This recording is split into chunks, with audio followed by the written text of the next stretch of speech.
In the remote Alaskan wilderness, where the days are short and the nights last for months, a small town called Nulato lay hidden among the snow-clad pines. With a population of barely 50, it was a place where everyone knew each other's business. The townsfolk had learned to embrace the isolation, knowing that once the winter set in, the snowstorms could trap them for weeks. Among these hardy souls was a young woman named Eliza Monroe. Having recently graduated from college with a degree in environmental science, Eliza was eager to start her career. When she was offered a research position studying the impact of climate change on Arctic wildlife in the Alaskan tundra, she jumped at the chance. The job was stationed in Nulato for its remote but pristine location, which promised both professional growth and a chance to escape the humdrum of city life. Eliza arrived in Nulato in late November, just as the first heavy snowfall began to blanket the ground. The town greeted her with a mix of curiosity and skepticism. People here were friendly, but they had their own ways and didn't take kindly to outsiders who might disrupt their quiet lives. Eliza settled into a small, rustic cabin on the edge of town, one that had been vacant for some time. It was quaint and charming, with its wooden walls and stone fireplace, but it was also remote, isolated from the rest of the community. The locals warned her about the cabin's history, saying that it had once belonged to a trapper who had vanished without a trace decades ago. But Eliza brushed off their warnings, attributing them to local superstition. The first few weeks of her research went smoothly. Eliza spent her days collecting data from various sites and her nights at the cabin, cataloging her findings. The silence of the wilderness was profound, broken only by the howl of the wind and the crunch of snow underfoot. It was a silence that, at first, she found peaceful. As the days grew shorter and the nights longer, Eliza began to notice unsettling things. Strange noises echoed through the trees at night, soft whispers that seemed to come from nowhere. She attributed them to the wind, but the unease they stirred in her was undeniable. Her dreams began to be plagued by dark, shifting shapes and a sense of being watched. One particularly harsh evening, a blizzard struck with fury. The wind howled around the cabin, and the snow piled up in drifts that nearly buried the structure. The storm lasted for days, and during this time, Eliza felt increasingly isolated. Her radio communications with the outside world went dead, and she was cut off from the town. As the storm raged, Eliza heard something that made her blood run cold, a rhythmic thudding against the cabin walls, almost as if someone was knocking. She checked the windows and doors, but there was no one there. She reassured herself that it was just the storm's wrath, but the noise continued, growing louder and more insistent. One night, during the height of the storm, the power went out. Eliza lit candles and huddled by the fireplace, but the darkness seemed to seep into every corner of the cabin. The thudding grew louder and closer, and now there were also scratching sounds, as if something, or someone, was trying to claw its way in. Eliza's nerves were frayed. She searched the cabin, flashlight in hand, but found nothing. Desperate for a sense of normalcy, she decided to call the local emergency number. To her horror, there was no response. The line was dead. The storm persisted, and with it, the sense of impending doom. Eliza began to see things out of the corner of her eye, shadowy figures darting past windows, glimpses of movement in the snow. Each night, she would hear whispers, guttural, incoherent voices that seemed to seep through the walls. On the fifth night, Eliza decided she couldn't stay in the cabin any longer. She needed to get help. The storm had lessened slightly, but the snow was still deep and treacherous. She bundled up and prepared to brave the elements, but as she stepped outside, she noticed something horrifying: the tracks around her cabin. They were not human footprints but strange, irregular shapes that seemed to lead into the forest. Heart pounding, Eliza followed the tracks, hoping they would lead her to safety. The forest was eerily quiet, and the snow muffled her footsteps. The tracks led her deeper into the woods, and soon she found herself surrounded by towering, dark trees. The whispers grew louder, almost chanting, and the shadows seemed to twist and writhe. In the distance, she saw a flickering light. Desperate, she moved towards it, only to discover an old, abandoned cabin, much like hers but older and more dilapidated. The light was coming from within.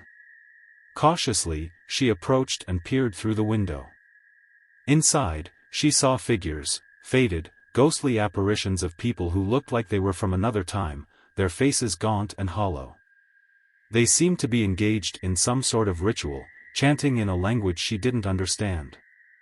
The cold seeping through the glass made her shiver, and the realization hit her: these were not ordinary people but spirits trapped in a perpetual state of unrest.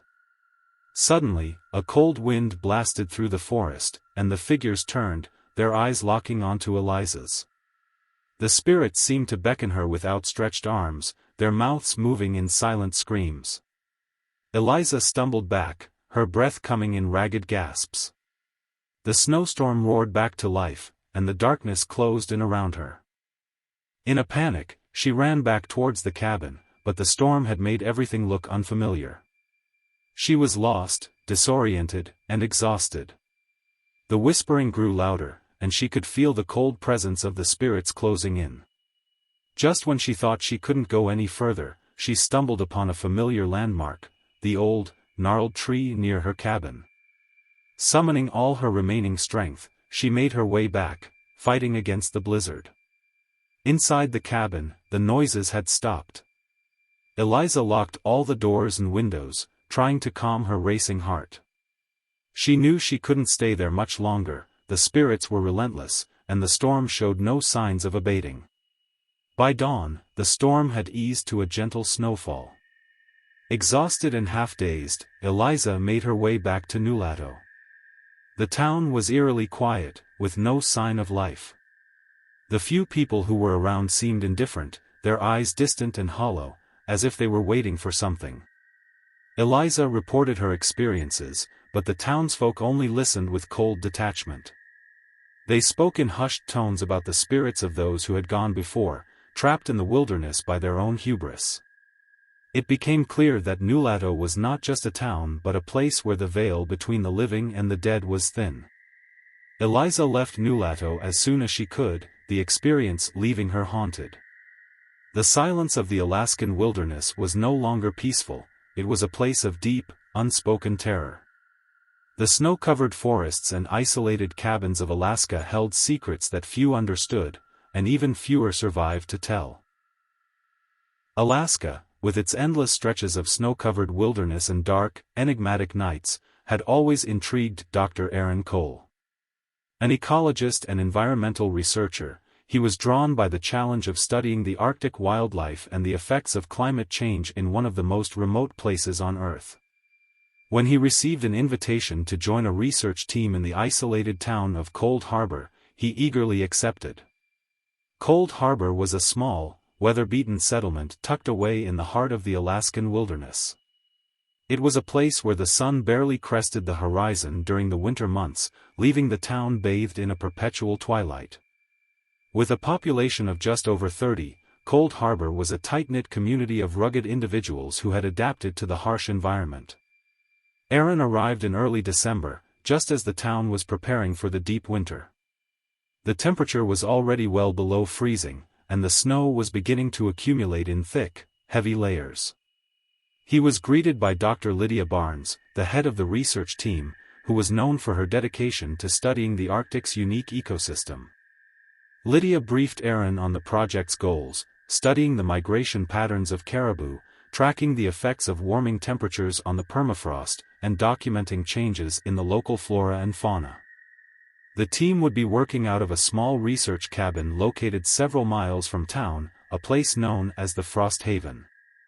The Frost Haven was a sturdy wooden structure designed to withstand the brutal Alaskan winters. It was well stocked with supplies and equipped with the latest technology for data collection. However, it was also isolated, with only a single snowmobile trail connecting it to Cold Harbor. The first few days went smoothly. Aaron and the team conducted their research, collected samples, and recorded data. The days were long, filled with the mundane tasks of scientific inquiry, but the nights brought a different kind of work. The perpetual twilight created an eerie atmosphere, and the unending darkness seemed to play tricks on the mind. One evening, as the team gathered in the cabin for dinner, Lydia shared a local legend with Aaron. According to the town's elders, there was a supernatural presence in the wilderness, a ghostly entity known as the Whispering Frost. It was said to be the spirit of a lost explorer, cursed to wander the frozen landscape, luring others to their doom. Lydia dismissed the tale as folklore, but the story lingered in Aaron's mind, mingling with the sounds of the wind howling outside. As the weeks passed, Aaron noticed a pattern in their data: the caribou were behaving unusually. Their migration routes had shifted, and there were unexplained gaps in their movements. The team also observed strange anomalies in the permafrost samples, indicating rapid changes that didn't match the climate models. One night, during a particularly fierce snowstorm, Aaron and Lydia were working late in the cabin when they heard an unsettling noise, a rhythmic thudding, like someone tapping on the walls. Lydia brushed it off as the wind, but Aaron felt a growing sense of dread. The noise persisted, growing louder and more erratic, until it abruptly stopped. The next morning, Aaron discovered a set of tracks leading away from the cabin. They were large, irregular footprints, too big to belong to any known animal. The tracks led to the edge of a nearby frozen lake, but there was no sign of anything beyond that. As the nights grew darker and colder, the phenomena grew more disturbing. The whispers began again, louder and more insistent. Aaron would wake in the dead of night, convinced he heard voices calling his name, only to find the cabin empty and silent. One evening, Lydia and Aaron decided to investigate the frozen lake, hoping to find clues about the strange tracks. The lake was a vast expanse of ice, its surface smooth and unbroken. They set up equipment to monitor the area but found nothing unusual, until the sun set.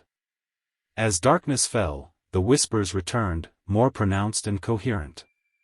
They seemed to come from beneath the ice. Aaron's flashlight beam cut through the darkness, revealing strange, swirling patterns beneath the frozen surface. It was as if something was moving just out of sight, and the whispers grew louder, forming words in a language they couldn't understand. The tension reached a breaking point when Lydia disappeared. One morning, she was simply gone, her bed untouched and her gear missing. Aaron was frantic, searching the cabin and the surrounding area, but there was no sign of her. He reported her missing to Cold Harbor, but the search efforts yielded nothing. As Aaron continued to investigate, he discovered an old journal hidden in the cabin's attic.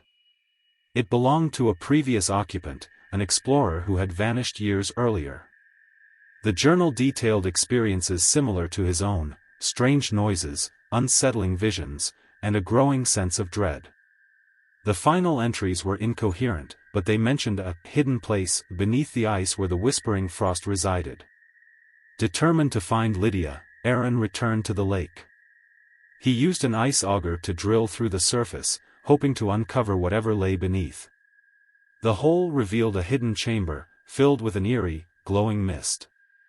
Aaron descended into the chamber and discovered a series of ancient carvings and symbols, depicting scenes of people trapped in the ice. As he studied the carvings, Aaron felt a cold presence envelop him.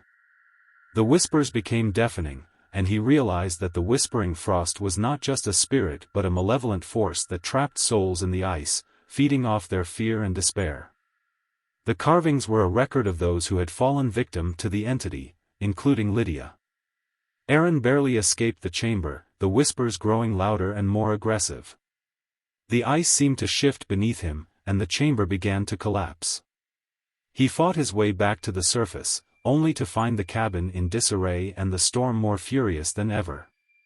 In the final confrontation, Aaron faced the Whispering Frost itself. It was a formless, shadowy entity that seemed to absorb the cold and darkness around it. The entity's presence was suffocating, and the whispers became a cacophony of tormented voices. Aaron realized that to escape, he had to confront the entity directly. Drawing on his remaining strength, Aaron used a flare gun to project intense heat and light, hoping to drive the entity away. The Whispering Frost recoiled, its form twisting and distorting. As the flare burned bright, the entity seemed to dissolve, its whispers fading into the storm. Aaron managed to reach Cold Harbor, exhausted and traumatized. He reported the events to the townsfolk, but they listened with a mixture of skepticism and fear. The local elders spoke of a long-standing curse tied to the lake, a place where the boundary between the living and the dead was perilously thin. Though Aaron's story was met with doubt, he knew the truth of what he had encountered. The Whispering Frost was a dark force that preyed on those who ventured too close to the secrets hidden beneath the ice. He left Cold Harbor with a profound respect for the dangers of the Alaskan wilderness and a deep-seated fear of the frozen echoes that lingered in the darkness. Dr. Eleanor Mitchell was no stranger to the wilds of Alaska. An experienced climatologist, she had braved many of the world's harshest environments in her pursuit of knowledge. However, when she received an invitation to join a high-priority research project in a remote area of Alaska known as the Elderwood Research Station, she felt a shiver of both excitement and trepidation.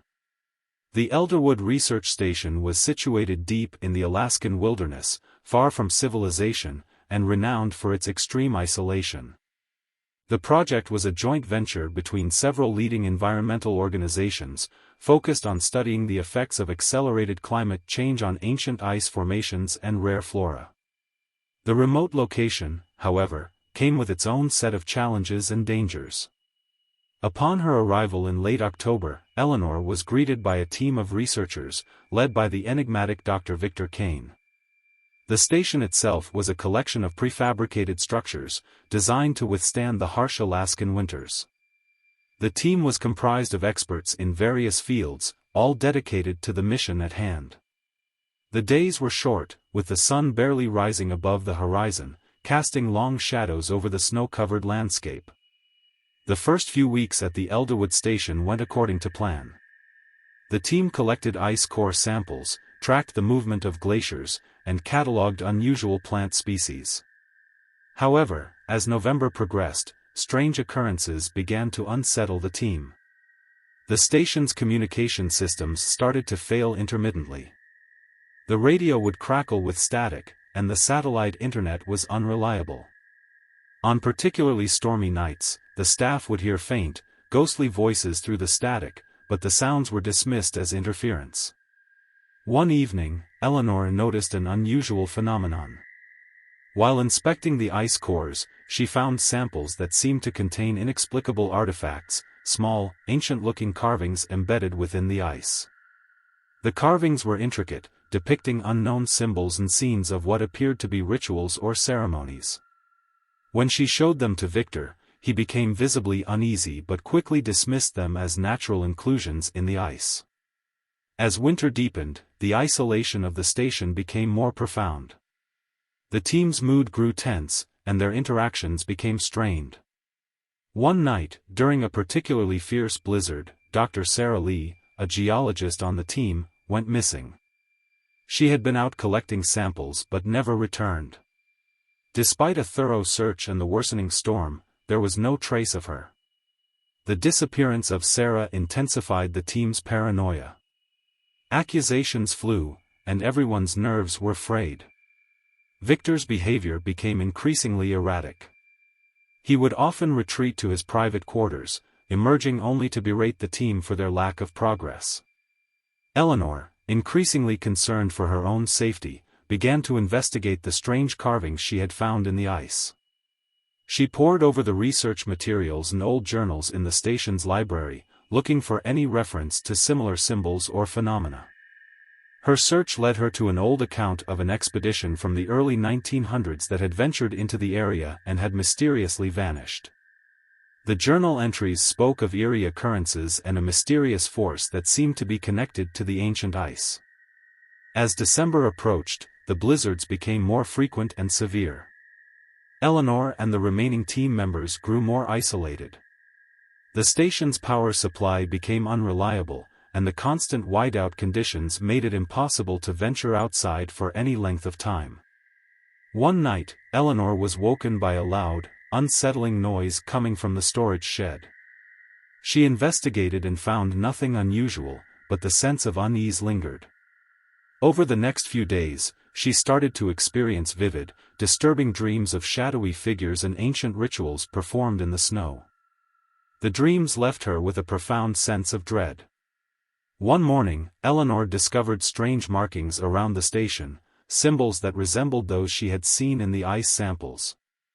They were etched into the snow, forming a circle around the perimeter of the station. The symbols seemed to glow faintly in the dim light, and their presence filled Eleanor with a deep sense of foreboding. The team's mental state deteriorated rapidly. Paranoia set in as they became convinced that someone, or something, was trying to drive them mad. Accusations of sabotage and betrayal became common. Victor's behavior became more erratic, and he would often disappear for long stretches of time. One night, Eleanor witnessed something truly horrifying. While on a late-night patrol, she saw Victor standing alone in the blizzard, chanting incoherent phrases and holding a lantern. The lantern cast eerie shadows on the snow, and Victor's eyes seemed to be glazed over with a strange, otherworldly light. When she approached him, he snapped out of his trance, but he was unable to recall what had happened. The tension reached its peak when another team member, Dr. Ian Roberts, vanished. The remaining researchers were on edge, their trust in each other shattered. Eleanor began to suspect that Victor might be hiding something, but her attempts to confront him were met with hostility. Eleanor's investigation led her to an old, hidden section of the station's archives, where she found a series of confidential reports and documents. The reports detailed the history of the Elderwood research station and its previous occupants. The documents spoke of a series of tragic events and disappearances linked to a local legend about the frozen echoes, ancient entities bound to the ice that preyed on the minds of those who disturbed their domain. According to the reports, the frozen echoes were malevolent spirits that haunted the ice, drawn to those who ventured too close. They were said to induce hallucinations and drive individuals to madness, feeding off their fear and despair. The carvings Eleanor had found were symbols used by the early explorers to try to placate these entities. With the team's numbers dwindling and Victor's behavior becoming increasingly erratic, Eleanor knew she had to act quickly. She confronted Victor, demanding answers. He revealed that he had been conducting secret experiments to communicate with the frozen echoes, believing he could harness their power for scientific breakthroughs. However, his experiments had gone horribly wrong, unleashing the malevolent forces. Victor's confession was interrupted by a series of violent tremors that shook the station. The power went out, plunging the station into darkness. The frozen echoes had become more aggressive, their influence spreading through the ice and snow. Eleanor decided to take decisive action. Armed with the knowledge from the old reports, she performed a ritual based on the symbols she had discovered, hoping to banish the frozen echoes and protect the remaining survivors. The ritual involved a series of incantations and offerings to appease the spirits and close the portal they had opened. As she performed the ritual, the station was engulfed in an otherworldly cold. The frozen echoes manifested as shadowy, wailing figures that swirled around the station, their whispers growing louder and more insistent. Eleanor fought to maintain her focus, continuing the ritual despite the overwhelming fear and the freezing temperatures. The ritual reached its climax as Eleanor completed the final incantation. A blinding light erupted from the symbols, and the frozen echoes were forced back into the ice. The station's temperature stabilized, and the oppressive atmosphere lifted. In the aftermath, the remaining team members were found in a state of shock but alive. Victor had succumbed to the frozen echo's influence and was found unconscious, his mind fractured. The team was evacuated from the Elderwood research station, and the station was permanently closed and sealed. Eleanor returned to civilization, forever marked by the horrors she had faced. The experience left her deeply shaken, and she carried the weight of the frozen echo's influence with her. The story of the Elderwood research station became a cautionary tale about the dangers of meddling with forces beyond human comprehension and the harsh realities of the Alaskan wilderness.